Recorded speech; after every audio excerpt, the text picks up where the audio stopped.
Hello out there, I'm again with you. I'm happy to come over to you and just share the word of God with you. I know if you are getting blessed by these telecasts that we are giving over to you, please give us a feedback so that we know what God is doing and what this message is doing. Is it viable? If it's not viable, then it's not necessary. But if it's something which is adding value to you, you give us a feedback. We'll appreciate any feedback that you give us. Today, this evening, I want to share with you the message I've entitled, Reviving a Broken Marriage. Reviving a Broken Marriage. And we're going to speak, take the word from the book of Genesis, chapter 2, verse 18. And Bible says, and the Lord God, or the Lord Yah, God said, it is not good that the man should be alone. I will make him a helpmate for him. I'll make him a helpmate for him. It's not good. So you must get to know that marriage was an initiative of God.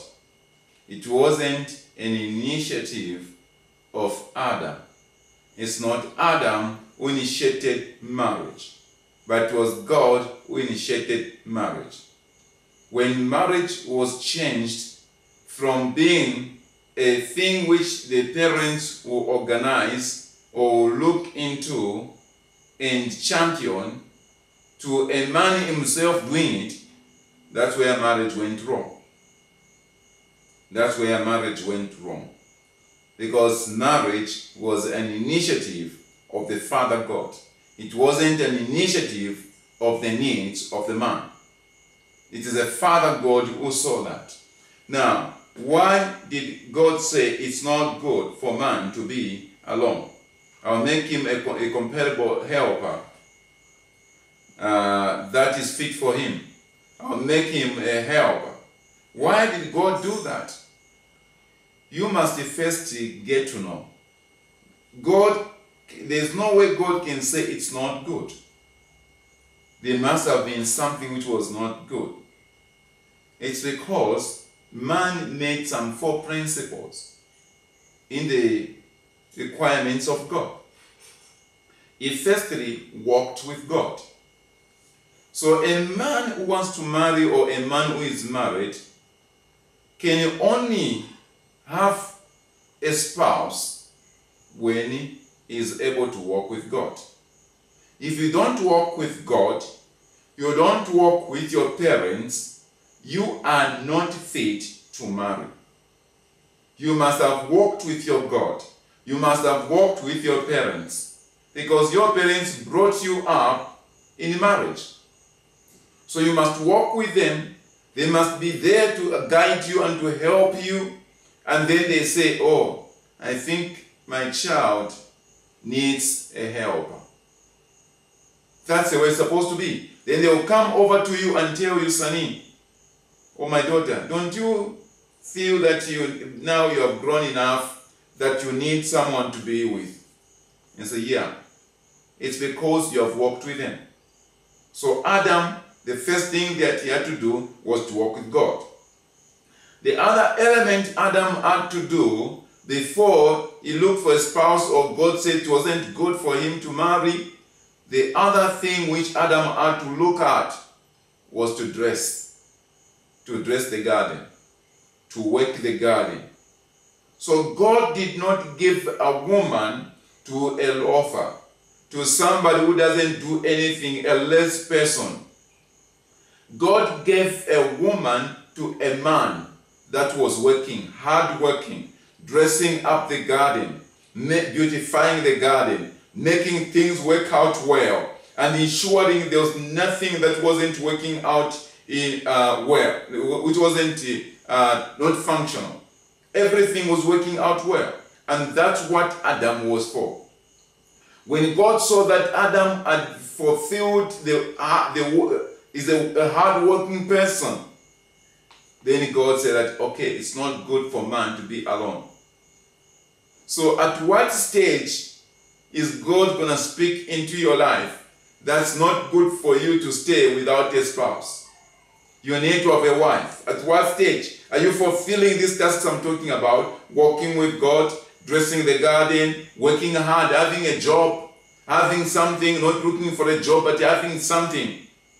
He was not looking for a job, but he found a job to do, and he was there doing the job, and he was committed. Just as Paul said, I magnify my office. I like that man. I magnify my office, I magnify my calling. Not another person trying to magnify your calling or to magnify your work, but he respected what he was doing. You must respect what you are doing yourself. Most of the people, most of the men are not proud of what they do. What are you doing? No, we're just today wire film. What are you doing? No, what? It's not about all those things. You must love, you must magnify your job. You must be happy with what you are doing and working hard. And what does working hard mean? In Hebrew, work is the same word as worship. Work and worship are the same, one and the same word.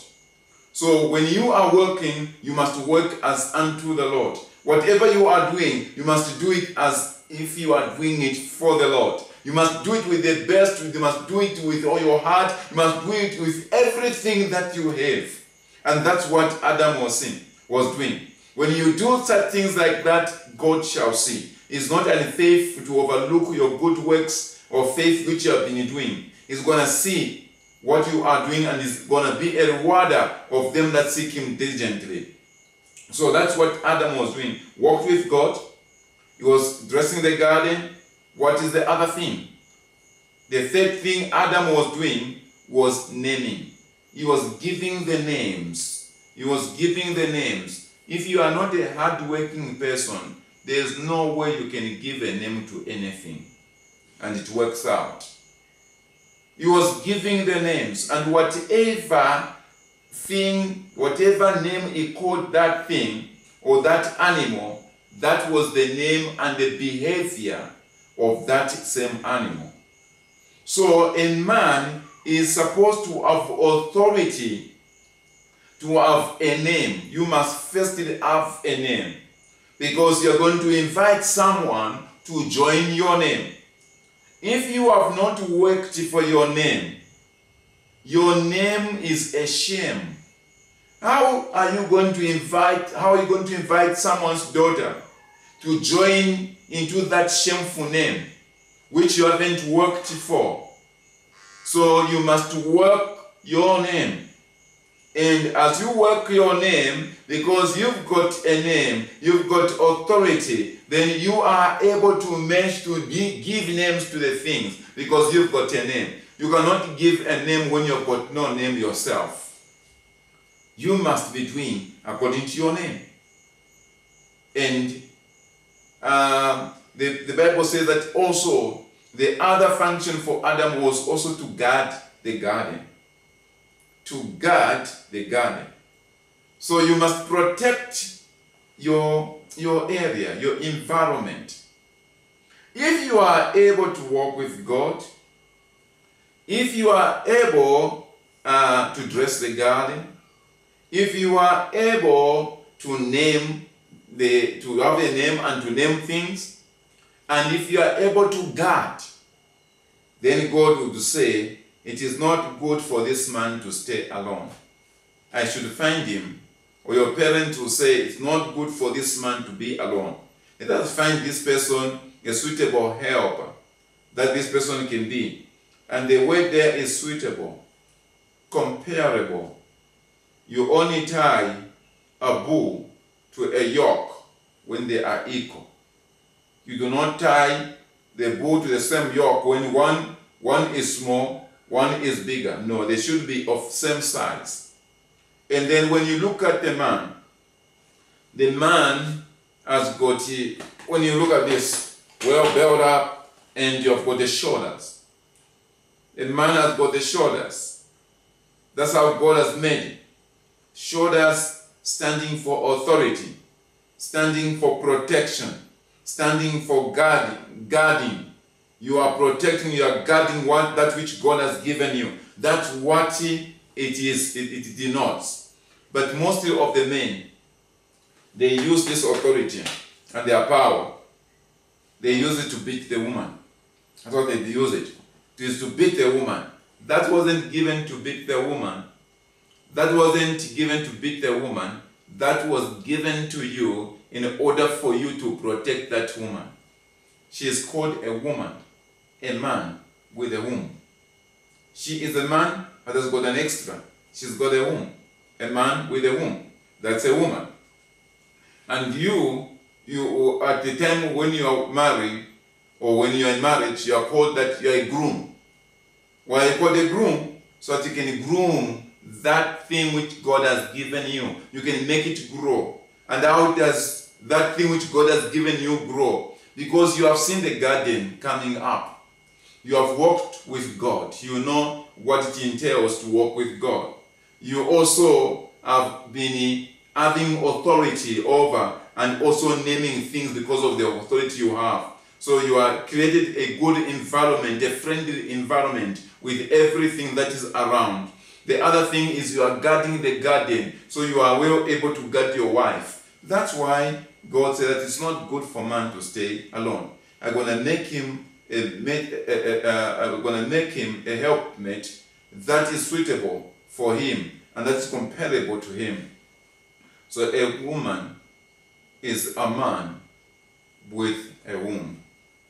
A womb is a plate. A womb is a plate. Think of this as a plate. The womb is a plate. A man who's holding a plate. If you put a sperm there, sorry to mention those words, if you put the semen there, the woman will cultivate that and give you a bouncing baby.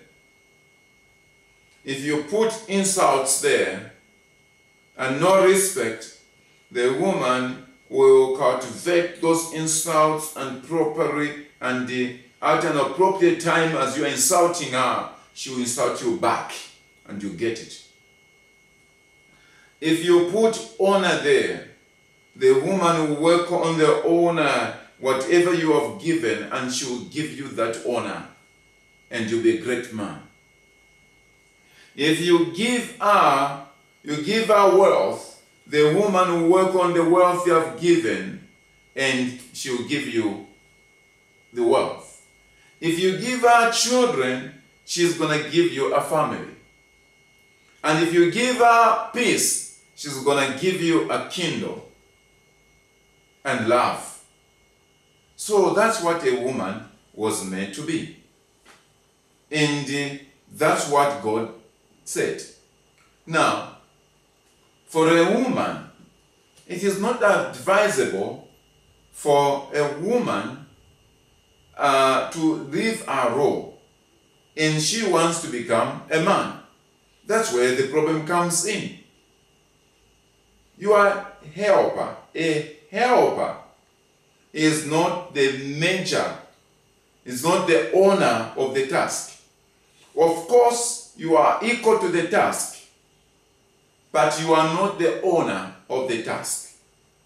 There is someone who is the owner of the task. Most of the women and those who are married, they want to control the man. They will even say that, no, I am the wife that tends them. I'm not, my heart is the head, but I'm the neck that tends the head. It's not supposed to be like that. You are, as a woman, you are supposed to bring support to this man. You are supposed to bring glory to this man. You are supposed to bring and calling my Lord and my Lord and my Lord. And as you do that, then you are blessed by this man. That's the way it's supposed to be. But most of the women, wants to control, wants to take over. When you take over, you become a witch. Because that is a sin. You are trying to sin. That it is a sin of witchcraft, becoming rebellion. Rebellion is trying to take over that which is not your role. When you take over that which is not your role, the signs that can be seen in the family, where the woman has taken over the role of a husband, she is now controlling everything. The children will behave like demons. When you see the house where there are little demons, you know what I'm talking about. You come to this home and you find this small child. The small child has got a remote control, and he comes to the persons who have come, the visitors, and say that this is my seat, leave my seat.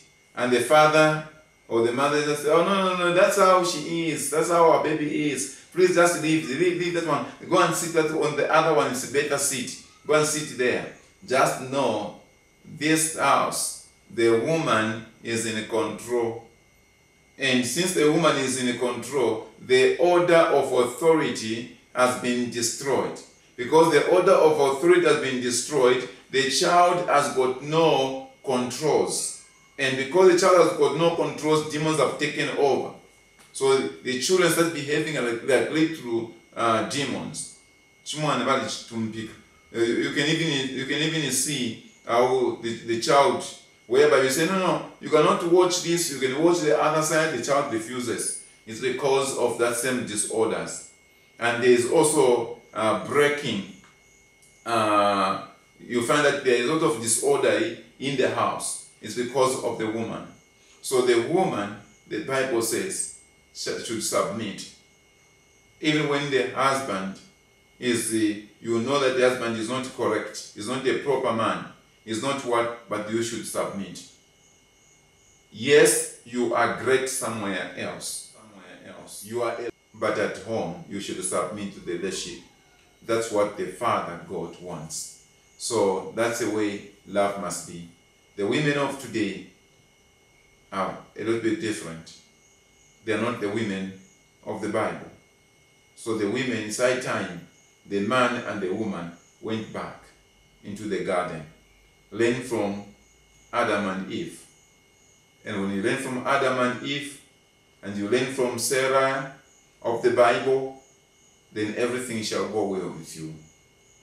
So, mostly when I'm looking at the couples and talking to the couples, my biggest problem starts with the leadership and it ends with the leadership.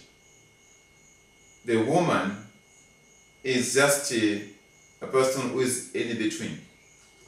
But without leadership, proper leadership, everything is in its array.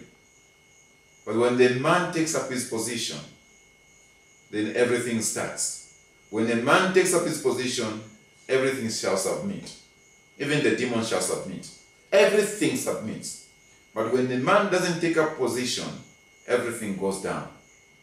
So, I don't normally talk about women, because you can control a woman. You can still make a woman. The Bible says that her desire shall be for the husband. So if the desire of the woman is going to be for the husband, give the woman a status, and she shall obey you. And she shall obey you. Give a woman the respect that she wants.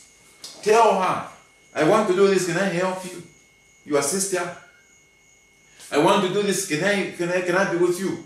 Once you see that you are giving her attention, and very much attention every time, it is in a mechanism to obey the person who gives her attention. That's how it is done. She is very, I remember there was this young lady. She was working in this place where there was a man who was in church. There was the other one who was a junior, but she was like in the middle.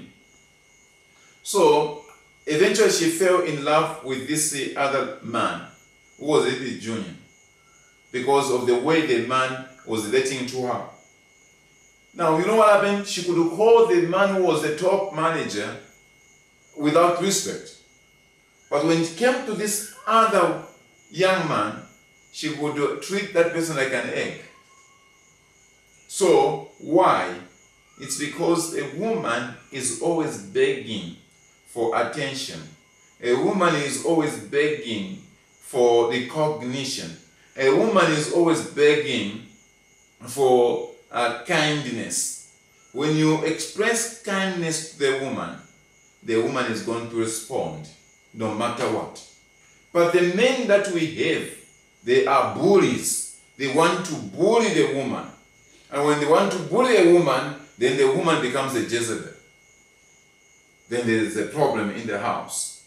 Because the woman was not meant to be bullied. The woman was meant to be cared for, to be cherished, to be told every time you are beautiful, every time you are great, every time there's no woman who is like you, you are just amazing, you are just wonderful. That's why a woman can easily get a man who works, maybe who brings some charcoal, who's selling charcoal, and she is here in a proper house, and then there's this man who comes over to deliver this or to repair the electricals in the house, and then very caring, tender, and comes into the house and says that, oh, I can even help you with this one. Said, okay, Mr. So-and-so, come over. Even this thing is not working out well. No, I can do it for you. Are you going to charge me? No. Why should I charge you? With all the money you help me with, I cannot charge you anything. Okay? And then from there, you just see that this woman goes to bed with the man. Why? It is because the woman was meant to be cared for. When you care for the woman will honor you and will respect you. And the woman would want to be with the people that pay attention to them. So, that being said, why don't you give that to your wife even this evening? And you, woman, why don't you submit? Why don't you come to your wife, to your husband, and tell your husband, you are my Adam, and I love you so much. There's no anyone. A man just wants recognition where the woman will say that you are my pillar. The man feels good. The man feels good. He wants, I might not be a pillar somewhere else, but to my spouse, to my home, I want to be told that you are a pillar. I feel good because that's what God made me to become and to be. So, let me just pray for the marriage that is experiencing some difficulties. May the Lord bless your marriage. May the Lord revive that marriage. May the Lord bring new life to your marriage. May the Lord touch you and touch your marriage like never before. Every confusion in your marriage, I command it to come down. Let a marriage that was begun by the Father God, or Father of heaven, always stay afloat. And let anything which is of wickedness come down. I come against every spiritual spouses that are against the marriages and that are always fighting with the physical spouses. You spiritual husband that appears in dreams to that couple, I command you, loose your hold and be gone to dry places, and I wait for the judgment by the Lord Jesus Christ on that day. Don't ever enter any one of their beloved. Get out in Jesus' mighty name. Let there be freedom in this marriage. And those that have got no seed, have got no fruit in their marriage, I declare that womb to be open. I declare the man to be fruitful in the mighty name of the Lord Jesus Christ. Let there be life. Let there be life and life and life in the mighty name of our Lord Jesus. It shall be well with your marriage. It shall be well. In whatever circumstance, things shall work out. The Lord shall not leave you alone. But before I just stop, there is a story that is told that Abraham one time got some permission from Sarah and wanted to go and visit Ishmael. And when he went to visit Sarah, he said that please be very hurry, I want you back quickly. So when Abraham went on the donkey, on the horse or donkey, went and he found this woman that Ishmael, his son, has married. Apparently he had gone out hunting. And he found the woman was kissing the children, was kissing the husband, was always just talking, hey, a confused woman. The Bible says that a woman who is foolish destroys her own marriage, destroys her own home. And she was there destroying the home. And then, and she said a lot of things. And Abraham, our father Abraham, never came out of, dismounted from the donkey. He remained there. And he said, okay, madam, you are too busy, but wait a moment, hear me. Tell your husband once he comes back that an old man came. And this old man who came said that I have seen your tent. I have seen your tent. And I've seen the peg of your tent. Please remove the peg. When he comes, tell him that. And he went. So when Ishmael came back home, they said, by the way, my dear, there was an old man who came over. He didn't even sit down. I was just busy around and around talking to children. Your children misbehaving. They were just misbehaving the way you misbehave yourself. And then this man said some words. I can remember something. He said that that I've seen your tent, and I've seen the peg of your tent, holding your tent. Remove it. Said, how does the old man look like? He looks like this, like this. That's my dad. Oh, that's your dad? No, I didn't even know. So that's my dad. And he said, he's in my tent, and he's seen the peg of my tent. He said, yes, he said that. And said, remove it? He said, yes, my father has disapproved you. So I'm removing you. You're divorced. That's how the wife was divorced of Ishmael. Then later on, after some time, Abraham asked for permission from the wife to go and visit Sarah, to go and visit Ishmael again. This time, Ishmael had already married another woman. And this woman was looking after the children of the other woman and her own, maybe. And as they were doing that, the old man came over. And he greeted, and the woman greeted the old man and said, Daddy, what can I do for you? Say, I came to see your husband. You came to see my husband. Okay, but please come off and have some meal. He brought some good milk. He brought this, he brought that, she brought whatever she could. She was bringing all the good and whatever blessings, and welcomed the man so well. And she was very respectful to the children, to her children. These are my children, introducing the children to the old man that had come. And then the man said, your husband has taken a little bit long. When your husband comes back home, tell him that an old man came over to visit. And he said that I have seen your tent, and I have seen the peg of your tent. Keep it. Keep the peg. And that's how the man left.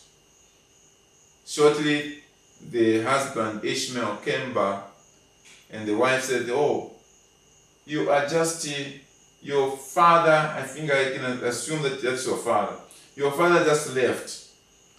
We gave him some food, and he was so excited. The children were happy to see your father, but he never said he was your father. He said that he's just a man who has come from some place. And then he said that he has seen your tent, and he's seen the peg on your tent, and he said, keep it. And said, my father has approved our marriage. So the peg of the tent is you. I'm going to keep. So as a woman, you are a peg on the husband. You must always be well fastened in order to keep your marriage, in order for you to make your home. So there we go. So may the Lord bless you and bless you. Shalom.